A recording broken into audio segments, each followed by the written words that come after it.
Chers lecteurs, bienvenue sur la chaîne Mes Lectures. Si vous ne connaissez pas le format, l'idée ici réside dans la présentation d'œuvres hétéroclites, et aujourd'hui, j'ai décidé de vous présenter celle de Gilles Richard sur l'histoire des droites en France.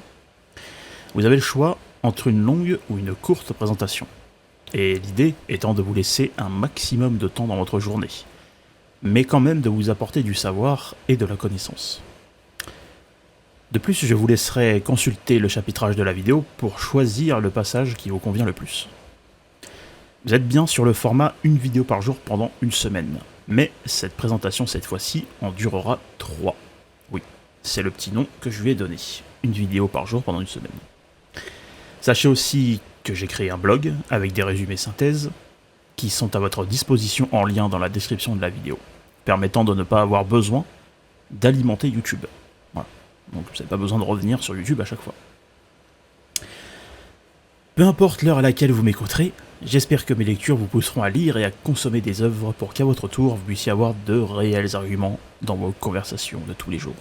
Je vous laisse donc avec la petite synthèse et vous souhaite une bonne écoute. Jour 7. Grand 1. Le bonapartisme restera longtemps un parti insaisissable. Après la mort de Napoléon, qui fallait-il remettre sur le trône ? Question. L'année 1848 nous montre que ce parti n'avait pas de structure nationale. Grand 2. Adolphe Thiers comprit que celui à mettre sur le trône était Louis-Napoléon. Alors facile à manœuvrer. Il sera élu le 10 décembre 1848, mais plus tard, ses velléités l'emportèrent. Grand 3. Un coup d'État est entrepris en décembre de l'année 1851. Le président décréta la dissolution de l'Assemblée nationale avec l'entrevue d'une nouvelle constitution. Le gouvernement de Napoléon III, de Louis-Napoléon, durera une vingtaine d'années avec, comme figure de proue spirituelle, Napoléon. Grand 4. Sa détention au fort de Ham lui fit entrevoir les écrits saint-simoniens et sur l'expansion par l'industrialisation. D'ailleurs, le Second Empire français, entre guillemets, était industriel, bien qu'encore très rural. La politisation des ruraux viendra par le passage sous le seuil des 50% de ces derniers, œuvrant majoritairement dans le milieu agricole. Grand 5. La souveraineté populaire fut propulsée après 1851 avec le vote dans la commune et non plus au canton. L'auteur traduit cela par l'abaissement des trucages des résultats ou de la censure des journaux. Mais on voit aujourd'hui que cela continue. Évidemment. C'est le parti républicain qui, pendant un demi-siècle, avec son adaptation aux trois droites, imposera la République. Maintenant que nous avons vu le petit résumé, je vous laisse découvrir la grande synthèse. La droite bonapartiste. Le bonapartisme restera longtemps après Waterloo un parti insaisissable. On apprend que les Bourbons avaient renoncé au drapeau tricolore. Une question de fond demeurait après la mort de Napoléon pour le parti bonapartiste. Mais qui fallait-il remettre sur le trône impérial ? Était-ce Napoléon Ier, qui était resté prisonnier des Britanniques jusqu'à sa mort en 1821 ? Il n'y a eu que Joseph et Louis, frères de Napoléon, qui avaient été désignés par la Constitution de l'an 12 comme successeurs au cas où l'empereur n'aurait pas de descendance directe. L'année 1848, le parti bonapartiste n'avait pas de structure nationale, et son chef était à nouveau en exil, évadé du fort de Ham. Ce fut Adolphe Thiers qui vit en premier, qui avait compris que Louis-Napoléon, alors récemment rentré en France et élu député, était la bonne poire. Sans envergure politique, et facile à manœuvrer, il était de l'avis de tous, puis il sera élu triomphalement le 10 décembre 1848. Au début, des gages furent donnés, mais très rapidement, ces velléités d'indépendance l'emportèrent. On apprend d'ailleurs sur le reste de la page 54 que le parti de l'Élysée, dirigé par le duc Charles de Morny et Victor Persigny, entretiendront une confusion assez exacerbée, méthodique même. D'ailleurs, la date symbolique du 2 décembre 1851 fut choisie pour faire un coup d'État. Et ce coup d'État, avec le soutien de l'armée, c'est aussi le président de l'époque, qui en décréta la dissolution de l'Assemblée nationale. De ce fait, La loi du 31 mai 1850 s'annulera et c'est l'entrevue d'une nouvelle constitution qui arriva.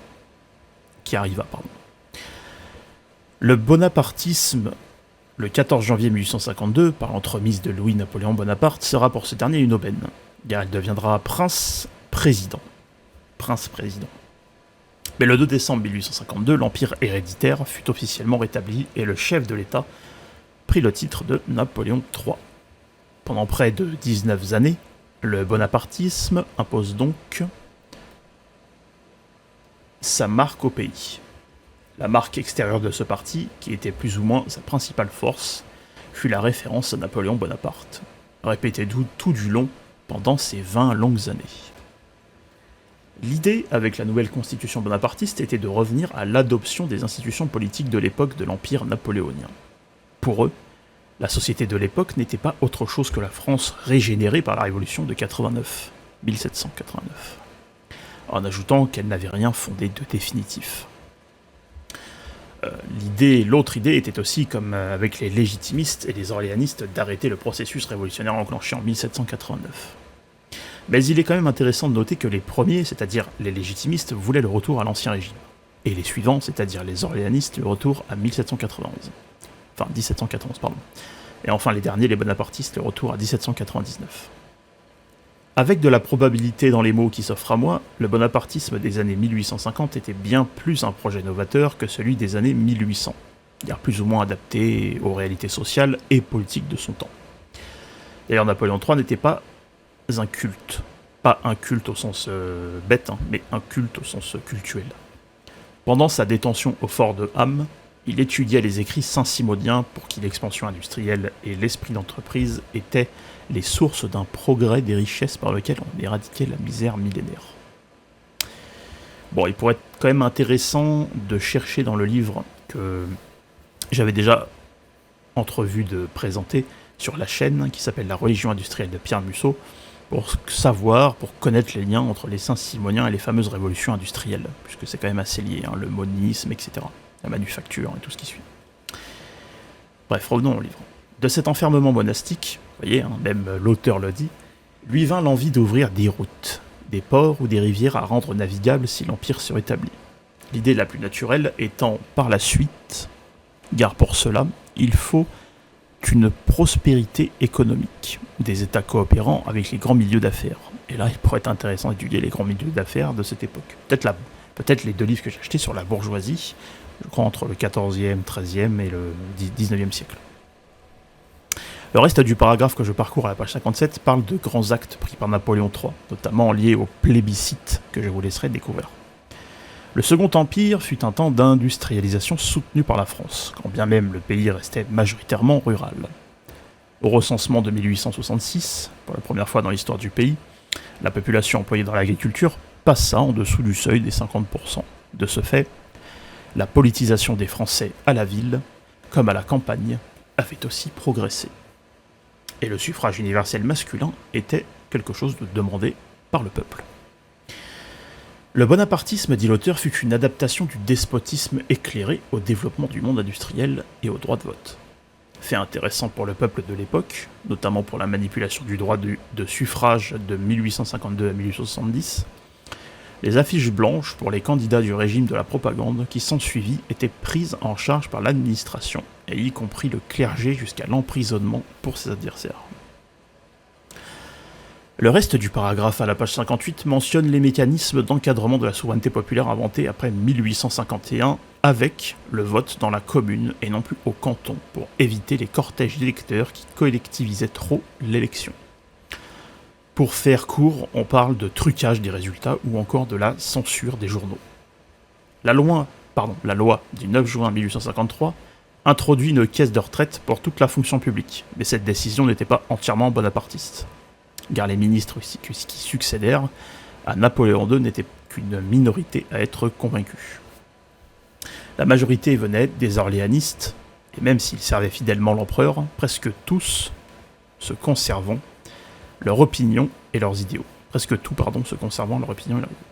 Bon, cela montre bien que même déjà à l'époque, il y avait une espèce de croisement d'intérêts. Et d'ailleurs, l'auteur, dans le premier paragraphe de la page 60, narre que vers la fin, la majorité des préfets qui étaient fidèles au bonapartisme se sont reconvertis dans les affaires. Gauche libérale. Bon, c'est bien le parti républicain qui, pendant près d'un demi-siècle, avec son adaptation aux trois partis des droites, imposera plus tard la République. Voilà, vous pouvez retrouver le résumé synthèse en lien de la description dans la vidéo. Et pour ma part, je vous dis à demain ou à une prochaine pour un nouveau chapitre. Et je vous dis à très bientôt sur mes lectures.